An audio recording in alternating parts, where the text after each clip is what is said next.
Hey there, sweet friends. Welcome to day 7 of our 12 Days of Christmas in July series. If you're just joining in, you can find links for the first 6 days at the top of the description so you can get caught up. And don't forget to listen throughout the video for the question of the day. We are going to create this super sweet accordion mini album today using a kit from Hobby Lobby. And I think this turned out so cute. I'm using the papers and some of the additional stickers that comes in the paper crafting kit. This might be the tallest mini album I've created.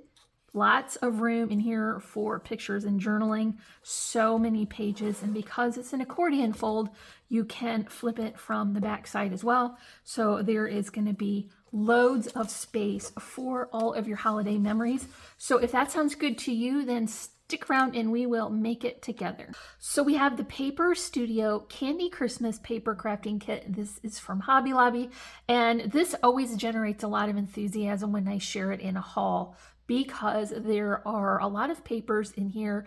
Usually you'll get some embellishments like ephemera or stickers, dimensional stickers. Oftentimes you get an alphabet set. And so you can really view this as being a whole project kit because there's so many different elements to use.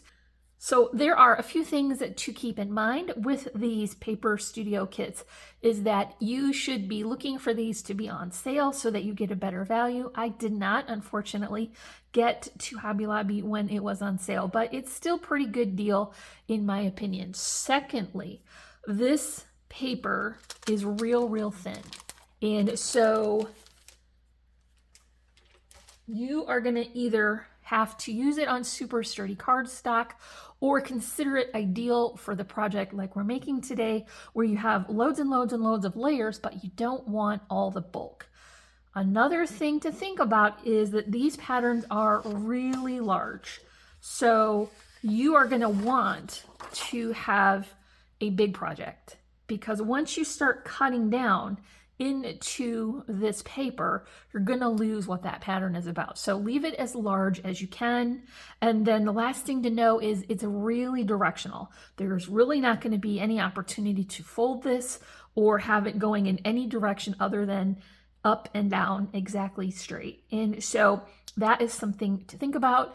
And my ambition for this kit was to use every bit of it for my project, and I did not accomplish that. There are offcuts, which is fine because these will be nice for some additional projects. So maybe you want to make some random act of kindness cards or something like that. And so they're just little strips left. There's no full pieces, but I think there is plenty of use left in these. And then this one I think would be really the only pattern you could consider layering, because otherwise it's real busy. But I do appreciate that they have foiling in, so that just gives you a little bit of extra detail.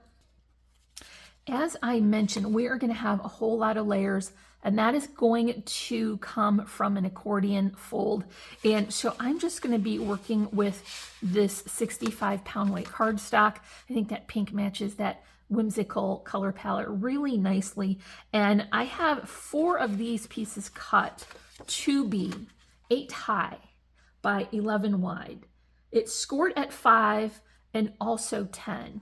And so when this is folded, we're going to get that 8 inches by 5 for our folio size. And that, like I said, is pretty much the tallest one I can remember ever making.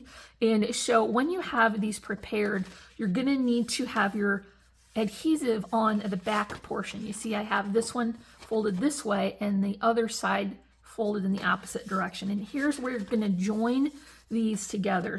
So pull the backing from this tape, of course, add that second glue.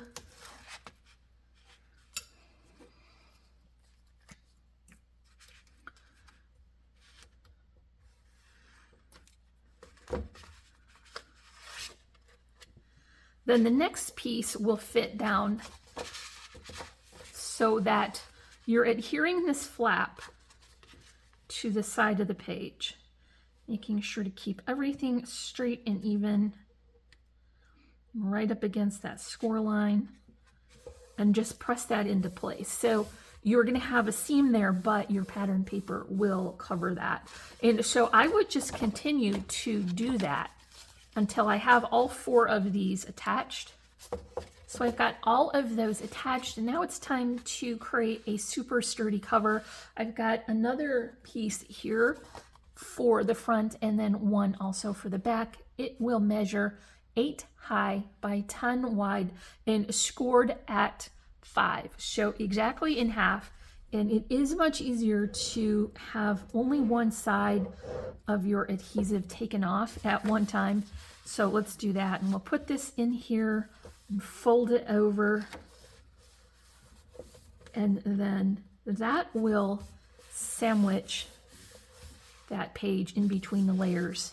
Now we're going to get 3 layers of thickness for the cover, which will be very chunky and nice.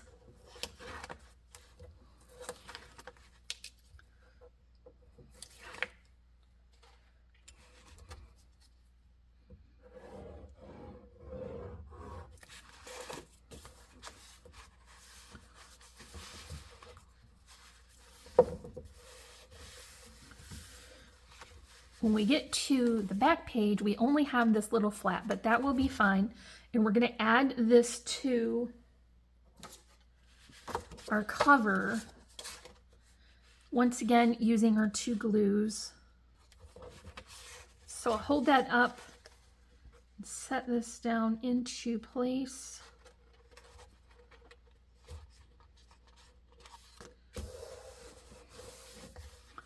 Then flip it over, and I'll pull the tape backing from this side and then adhere it like I did for the front cover.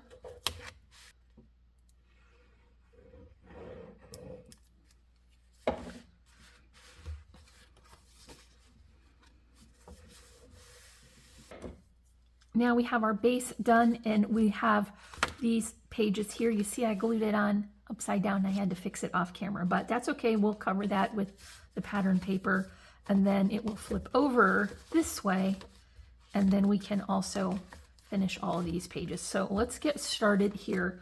Now all the page measurements will be the same, so that makes it much easier to get all of these cut. And I did include a strip of that stripe. Remember, this was going to be really the only layering pattern that would work because that pattern is so busy and large. So it's 7 7/8 by 4 7/8, and then that strip is just 1 inch wide by 7 7/8. And you don't want to use 2 glues for this because this paper, like I mentioned, is real thin, and that's just gonna absorb through it and cause the surface to be kind of warpy looking. But you can see how well that sticks, and you're gonna get the beautiful border of that pink cardstock. And so I'm just gonna work through all of these until I get everything covered.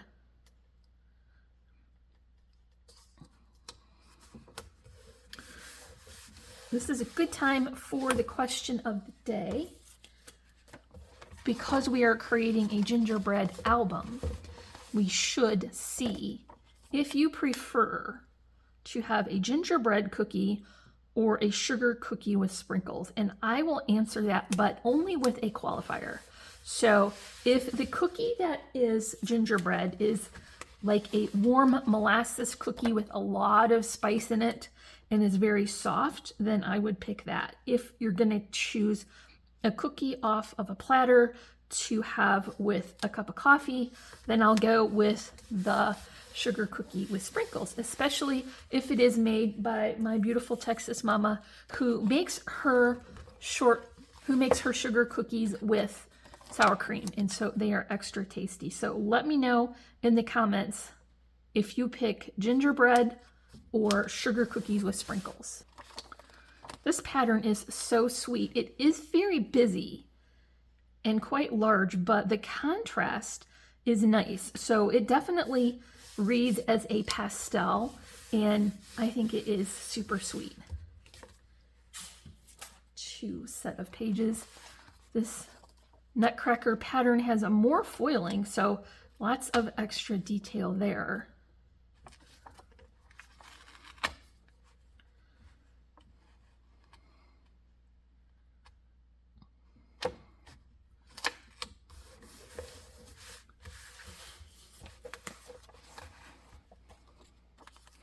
My original intention was to have the stripe running along the bottom so that it would be like down here, but I was listening to a podcast and I lost my attention span to it and I caught one of the pages wrong. And so I do need to utilize that side stripe so that I could cover the width and pay more attention from now on. So now I can go through and cover these pages as well.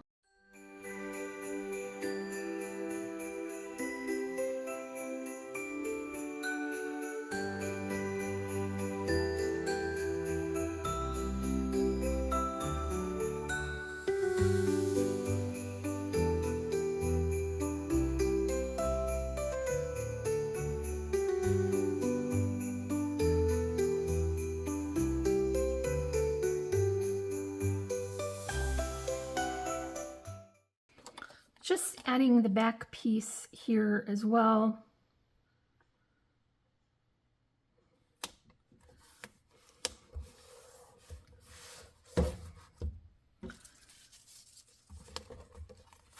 Then I'll add my ribbon. So sometimes you might consider attaching your ribbon underneath the front and the back cover, but you definitely cannot do that for an accordion fold because you'll wind up sealing up one side of the accordion. So make sure that you're only adding that underneath your front cover. This is a beautiful stitched satin ribbon from Really Reasonable Ribbon.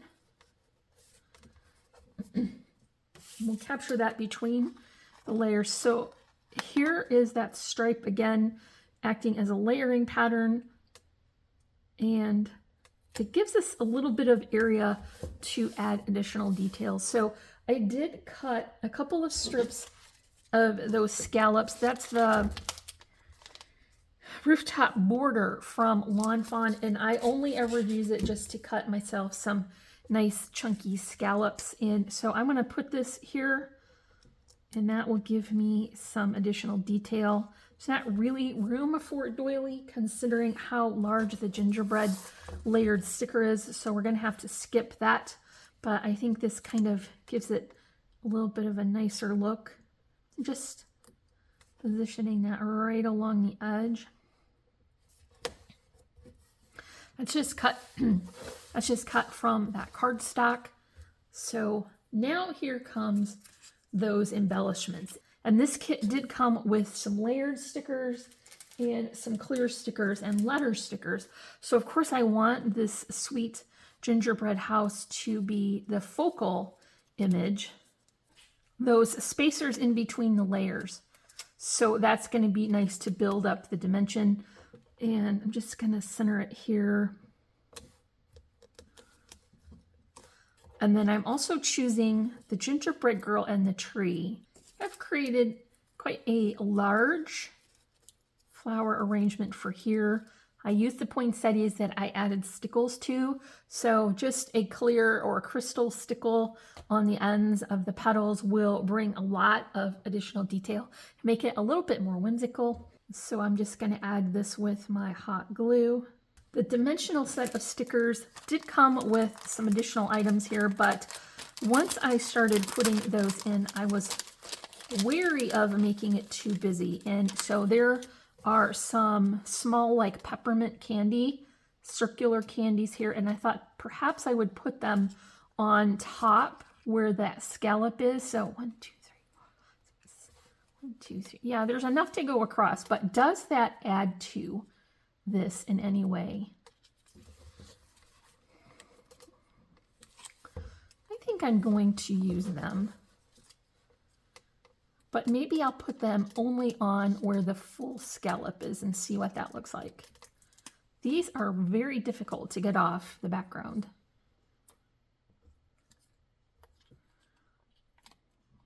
Now I have almost a full scallop on this side, but not on this side. So I think it would look good over here, but what happens when it would overlap the edge? I would have to cut it. So I think we're going to stick with that and then maybe put 2 more down here. And then the last one, I think, might look cute on the chimney. What do you think? Nope, that's too much. Oh, there's already a candy down here, so I'll just add a whole nother layer of dimension on the already dimensional sticker. So there are some additional ones in here, but I think just because it's there does not mean you have to use it. If you're ready and it's done and it looks good to you, then you should stop there. And then I also pulled out that other set of stickers. And remember when I shared them that they're clear, and then you would have to attach it to some paper and cut it back out, which I don't have a problem with. But then when I started looking at how that would look on that paper that's already really busy, I decided that it doesn't help, it doesn't add anything, and so I can just hang on to these stickers for another project. But what I can add is my other favorite finishing details. So we do have some Christmas tree charms. When I was at Hobby Lobby, there were quite a few of these paper crafting kits available with different themes, so I would definitely consider picking that up for a project, especially if you can get it on sale. Button will hide the cut strings. And then I brought down a couple of different sequin options. So I've got my usual one that's kind of off-white. I've got a rose gold, and then some that are a little bit brighter. I think the white one or the off-white one might get lost on that page. So let's go ahead and check out this one. Is that good?